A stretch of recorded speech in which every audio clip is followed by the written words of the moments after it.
So, hello and welcome. My name is Steve Pugh, and I do various different podcasts on LinkedIn and Twitter and YouTube and Facebook and lots of other stuff. And it was actually a request from people in the audience where I originally was looking for one particular guest, or just a guest, to talk about mental health and various kind of different issues. And hundreds of people were recommended, oh, you should speak to Kat, you should speak to Steve, you should speak to Simon. So basically, I decided to make it a regular weekly thing that I think, especially at the moment, it's really important for people to be able to share their good, honest stories about what they've been through. But then, especially when people are worried about potential recessions or cost of energy crisis and everything else, there is a worry that I think it is going to be a tough time for a while. That actually, as long as people are happy to share their stories, the hope is that people might resonate with this. And we've had Louise last week. Had a very impassioned talk about actually domestic violence and stuff. But the whole point is that it's real world stuff that people actually go through, which happens in our communities, in our streets, in our neighborhoods. But the idea being that you might feel something similar, and every guest has a different viewpoint, that you might hopefully find value in that. Or when we go on to ask about how people found their way forward to kind of what worked for them, the hope is that might work as well, or vice versa if you know someone else, that kind of thing. So it's just to have a conversation around that. So every Thursday at 4 p.m. I hopefully have a guest on to talk about some interesting kind of topics. And yeah, if you join us, if you send any links in the comments, it should pop up on my screen, but it doesn't always work. But it's a first world problem. So Kat, I'm just going to bring you in. There we go, and everyone can now see you and hear you. Hi, thank you very much for inviting me on, Stephen. It's good to be here. No, it's a pleasure. And I've followed your journey for a while now. And actually, what was quite funny, that we were trying to set this up probably a month and a half ago. And I genuinely didn't expect for as many people to want to talk and openly talk. And what's I think really interesting is that no one person's story is more or less important than anyone else's. But then it's how do you fit it in and talk to people. I think the big one as well is that because I'm always fascinated by people's actual stories. And it's how, for me, it's brilliant just to kind of get to learn and listen and that kind of thing as well. So would you be happy to give a bit of background on yourself and where you're from? Yep.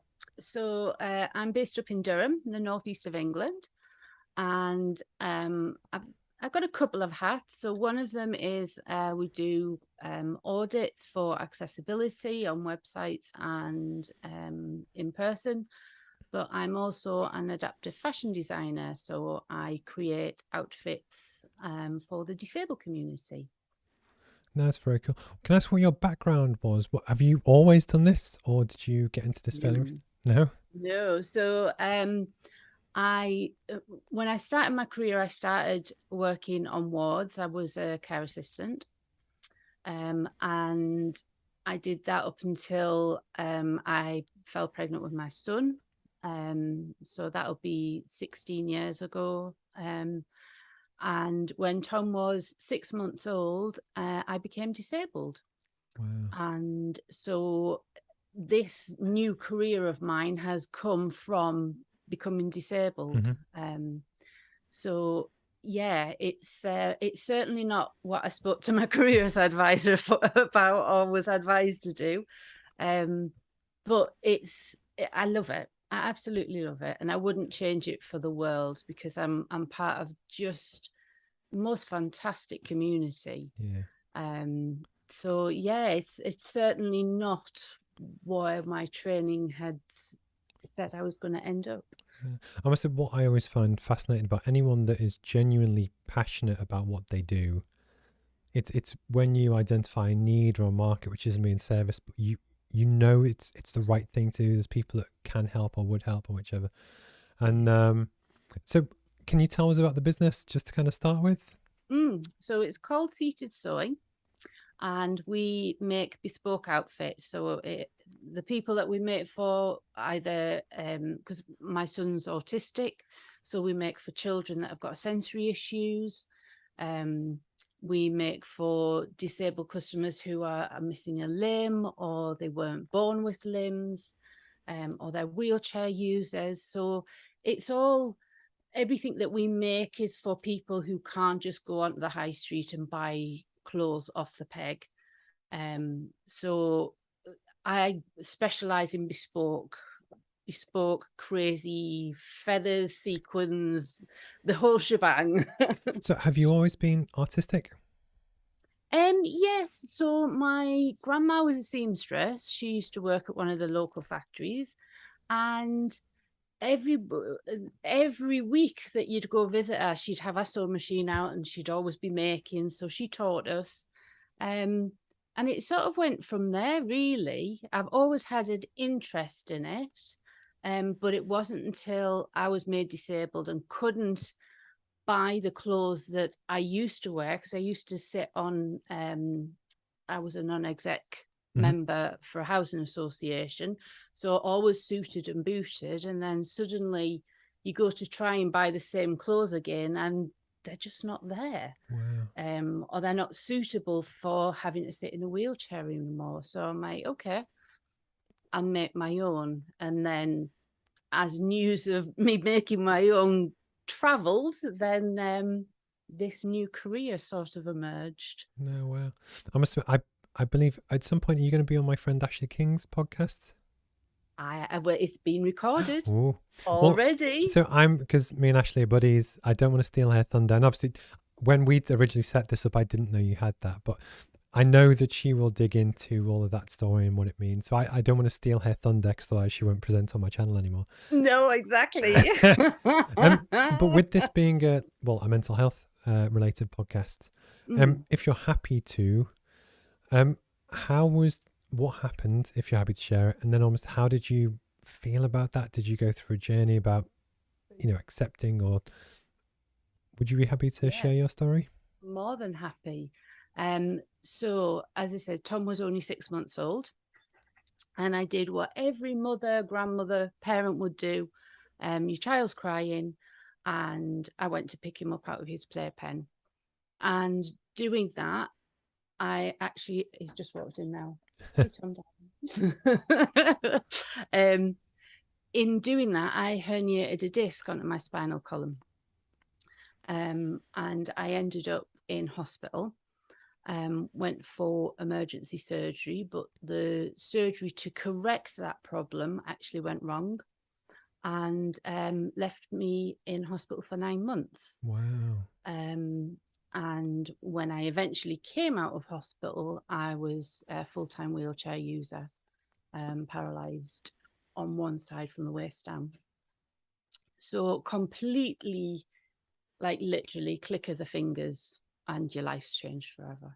Wow. So yeah. It's a silly question, but how was that? It was, I think when it first happened, I was obviously extremely poorly and very drugged up, and you don't really process what's happening to you. I think the problem of working in hospitals previously, when doctors were talking, I actually knew what they were talking about, and I knew where this journey that we'd suddenly been put on, I knew where it was going, and for a long time you bury it, you just try to get on with it. But there are definitely times along that journey in hospital where it's imprinted in my mind. So for example, the first time that I knew my son was walking, my mum thought it would be a lovely idea to let go of his hand and just let him walk into the ward to see me, which would have been beautiful and should have been, but actually broke my heart. Yeah. And even now, when I see children about that same age starting to do the things that I missed, I just get this dead weight in my stomach, and it's like, yeah, the things that you, as a mother and as a new mother, the things that you miss out on. And so I've always said I'm over it. I deal with it. It's fine. I get on every day. But recently I was diagnosed with PTSD, which isn't a surprise, but I think I'd sort of just been going, no, it's fine. It's so long ago. It's not a problem. It's not an issue.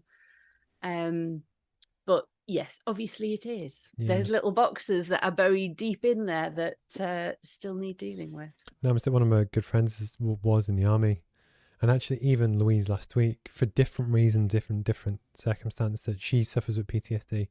Mm. And it's, how does it manifest itself for you? Because I know it's different for everyone. So they've said that mine's medically induced. And it manifests when I've just recently been in hospital. Mm-hmm. I lost the use of my my right arm. And there was a lady that had come in next to me who had very similar symptoms to me. She wasn't in a wheelchair, but she had back issues. And she actually crashed next to me. So like she collapsed, she was Mm-hmm. unconscious, Mm-hmm. and they had to pull the alarm and doctors came in. Now, over the 16 years of being disabled, I've had that happen to me. I've been the patient where my husband's had the phone call saying, you need to get to the hospital and Mm-hmm. say your goodbyes because we Wow. don't think she'll wake up. And I don't remember any of that. But just to see how he reacted to the lady next to me and actually hearing the alarms just triggered memories of that I didn't realize I had, of being in a coma, and just little flashbacks of memories that I remembered what people had said. I had flashbacks of seeing a room, and it completely threw me because you don't realize what your body's burying and forgetting when you're not really that conscious, but you do hear things and you do see things despite the fact that you are technically unconscious. So yeah, it's bizarre, it's strange. So that's a work in progress of trying to come to terms with it and understand it. Because I must have, like, it sounds like the business you have is incredible and can really help make an impact in people's lives. Is that how do, I guess, customers and people that you work with almost feel, or when they interact with you or they discover what you offer? I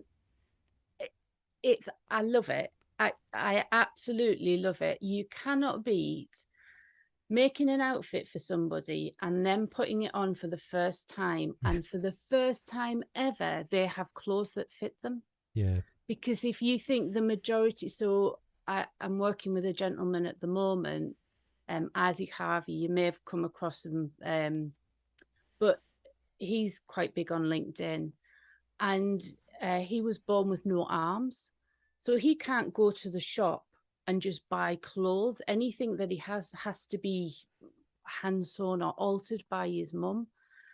And so to be able to make him something and him to wear it and it fit properly for the first time in 26 years, it's like, it's spine tingling. And I just, that thrill of something fitting and working for someone who's never had that in their life, it's just addictive. It really is. But I guess it's, we all strive for the ability to want to help people and make an impact and feel value, but give value. And I can only imagine, the joy that these people get when, because arguably it's life-changing. Yeah. Oh, it is. Yeah. I mean, I've been in situations where people have put clothes on and they've broken down. Because for the first time ever, someone's actually listened to what their needs are and helped them. And it's like that is so powerful. And that's what, the reason we set it up is we've learned so much along this journey of a disability.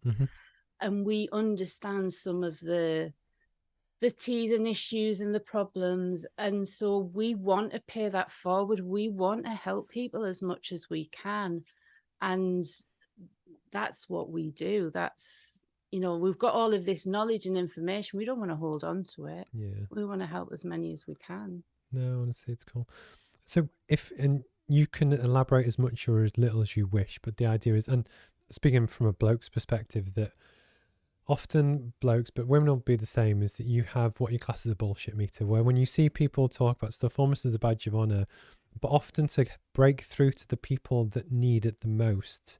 Yeah. Often, you know, it's the shared experience to feel, you know, actually I feel like that now. Would you be happy to almost share what was your almost say lowest point, but then almost how you kind of found, I don't want to say acceptance, but whatever your word or phrase is for what works for you to kind of get to where you are today and where you want to be? Yeah, I think one of our lowest points was so our son was diagnosed with autism when he was 7. But for up until 7, we'd been telling people that we thought there was something, but it had always been blamed on me.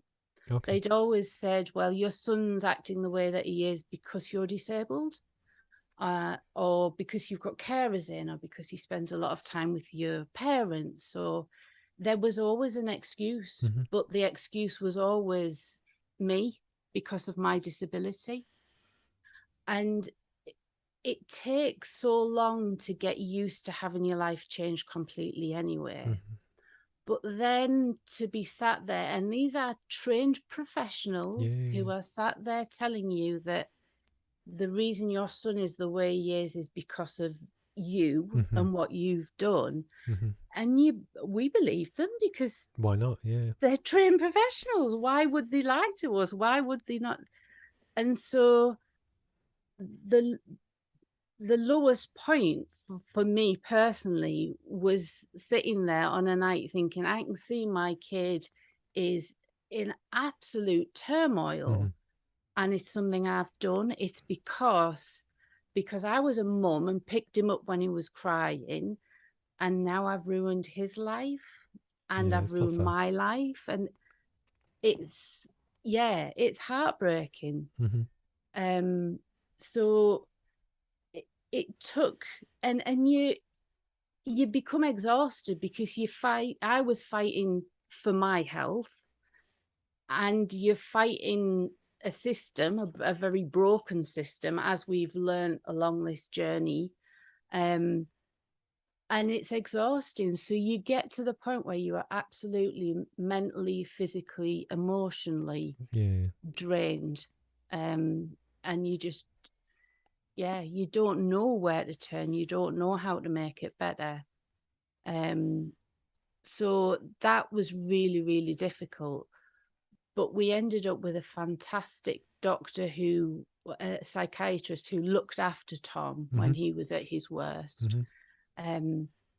And although up until that point, I'd never been to counselling, Tom went through it Mm-hmm. because of his difficulties. Tom being your son, sorry. Son, yeah, my son.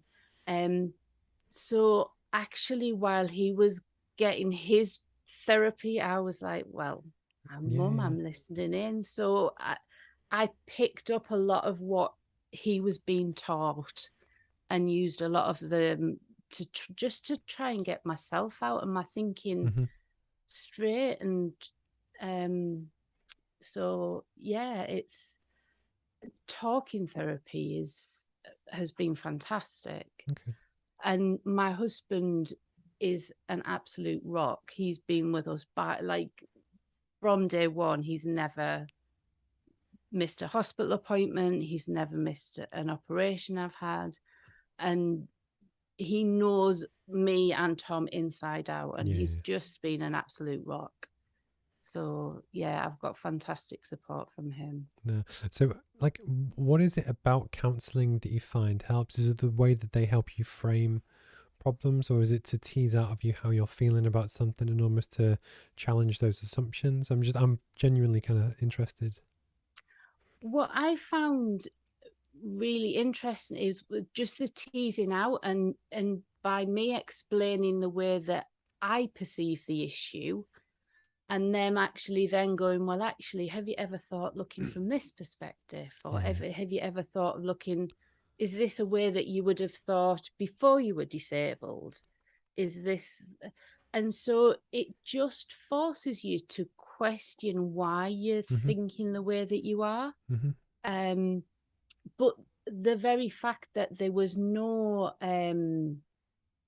you weren't blamed for thinking the way that you do, that they didn't judge you in any way, which I found really helpful, because I went in assuming that they were the professionals, and I Yeah. guess it was sort of tainted from how Tom had grown up. I was always under the impression that it somehow would be turned around, it'd be my fault again, but it wasn't. And that was really quite helpful. No, and I just think it's fascinating, because it's that balance of where you will have people who maybe have been my wife is a classic example, where I'll say to her, actually, have you thought about doing X? And this could be to do with anything. Yeah. And she'll ignore me. And then when someone else says exactly the same thing, she might take it on board because actually someone else has said it. Forget what Steve thinks. But, there might be people who've considered getting counselling and maybe feel that there's, underlying trauma there from anything that they've kind of been through. And sometimes hearing it from 2 or 3 different sources, different people, and, people saying that actually it did genuinely help, because it's that balance of, I'm a typical bloke where I'm skeptical of everything. And it's just even a month or so ago, I had a guy called Steve Ware on who was talking about mindfulness. And I'm interested in everything, but I'm always like, really? Does it work? But then likewise, that if people actually say, no, it really does, and this is why it helps, and this is why it works for me, I think that's the beauty that you sometimes get with longer form content and podcasts and interviews and stuff. Because in a 2-minute video, you can't tease that out. But actually, it's the kind of thing that someone might think, you know what, actually, maybe I should speak to someone. And that's why I was keen to kind of ask. And I think that independence as well, they don't come into that room with any preconceived ideas. They don't know where you went to school. They don't know who your friends are. They don't know your story. So they are looking at it with completely, like, almost 20/20 vision. Yeah. Because they're not pulled emotionally or related. So I think that for me, at first I was worried about opening up to someone I didn't know. Yeah. But actually it was the best thing that I could have done, because they didn't know me. Yeah. And the advice that they were given wasn't slanted to any preconceived ideas. No, I've got you. And I think it's it's a really good kind of lesson to ask. Can I ask you a bit more about the business? You mentioned before about web accessibility. Can you explain to people what that is? Yeah, so only 4% of all websites in the world are accessible. So 96% of the websites that are out there, people with limited vision, with neurodivergence, they can't access the content on those websites. And so what we do is we'll look at a website, and we'll give it an audit. We'll have a look. So things like pictures. If you've got pictures on your website, Google can't read a picture. Google only reads words. So things like including alt text on your pictures. So then not only from an access point of view to page readers able to explain what's on that picture, but from SEO, Google loves that you have alt text and it'll bump you up the ratings. And things like, one of the banes of my life, pop-ups. Everyone's been onto a website where all of a sudden 20 seconds in, there's sign up to a newsletter. Sign up to a newsletter, get 20% off if you do this. Well, people that are neurodiverse, if they get some of them are quite sensitive, so any flash onto a website or on a screen can actually shock them. It makes them quite anxious. But if people with low vision are using page readers can't read pop-ups.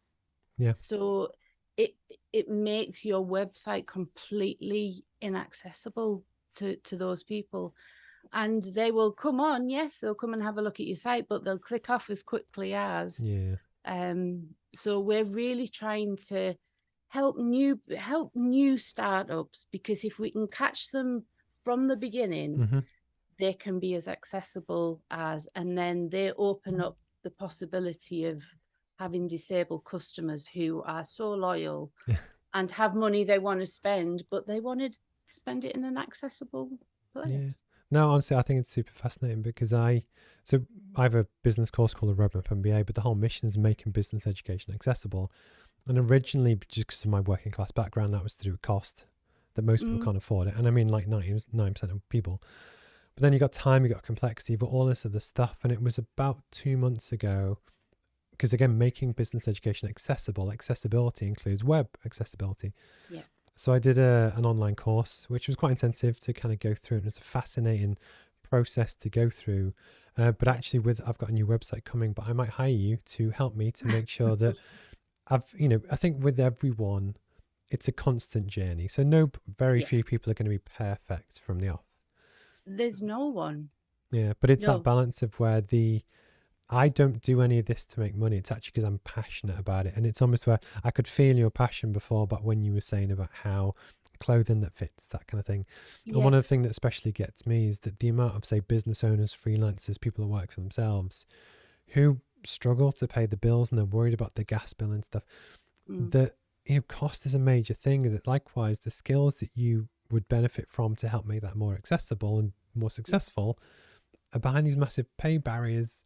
And it's just, I hate it. I absolutely hate it. And it's that balance of where, what I'm trying to do really fits. That for me, it should be, there's no reason why people that use screen reader shouldn't want to learn business education.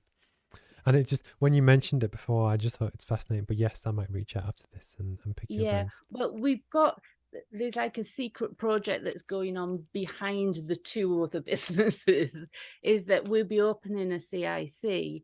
And what that will be doing is being able to provide this sort of education at a very heavily reduced price, because we will be charging corporates a corporate price. But our whole idea is that, yes, we'll do the corporate work, but we want to be able to say to Joe Bloggs, who's in exactly that position that you are, look, we will audit your website, or we will work with you. And you know what? We'll charge you silly money, because we are all for making sure that we can pay it forward. We're not in it like, I don't want to be a millionaire. I just want to be able to help people. So no, I think it's cool. So almost to kind of start to wrap up, so this can be advice as a business owner, but also as someone that has had, a very emotional kind of journey as well. What tips, advice, recommendations, sources of information would you recommend for people to check out who might have had a similar journey to yourself? So up in the Northeast, there's an amazing lounge called the Northern Lass Lounge, which is run by Kylie Dixon, and it's for female entrepreneurs and female founders. And they have been the biggest supporter of me. I can go in there with anything, not necessarily just business. She specializes in social media support for people that get anxious with social media. But she's been fantastic in the community that she's been able to create. And I think once I found a community, they talk about finding your tribe, don't they? Once you find your tribe, then everything sort of clicks into place. And trust your gut. I think a lot of people get talked out of their passions but that's the opinion of one person or two people. Like, if you are passionate about something, just go for it.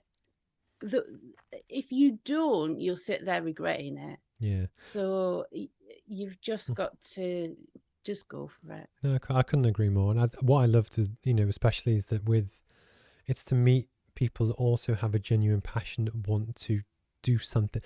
Like, the same as when you said about the corporate. So I do work for other people where it's a business and they're looking to do business stuff and make money. I'll do it because it pays my mortgage. But I love working with good people where actually they're doing it for different reasons.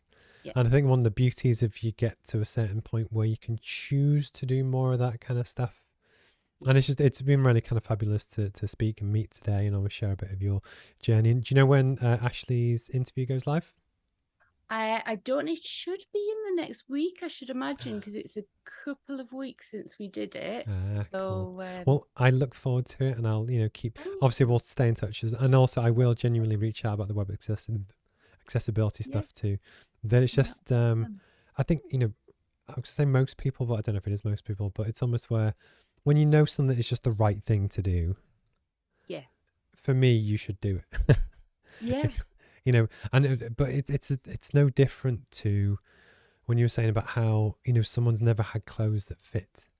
Likewise, when you're looking at providers that you work with, if you have a website or a service that just fits, it just works, it does what you say.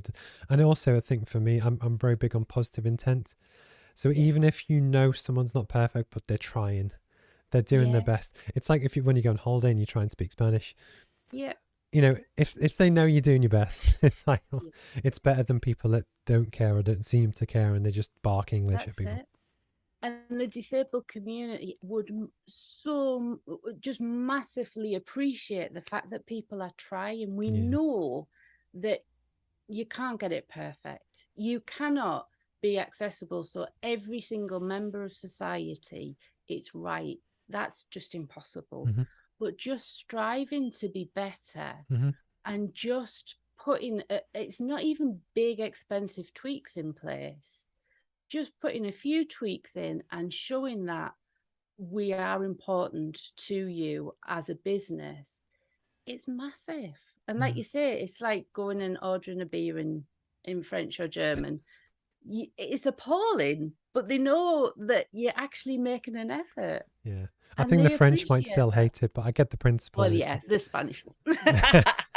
but honestly, no, thank you so much for your time today and just sharing more about your story. And it's a pleasure to It's kind no of connect. problem. And Yeah, I thank look you forward very to Ashley's much. interview and basically seeing you around at different stuff. Yes, Cool. definitely. Well, Thanks so much, no Steve. worries. Have a wonderful evening. Cheers, Kat. Thank you. Bye bye. Thanks. Bye.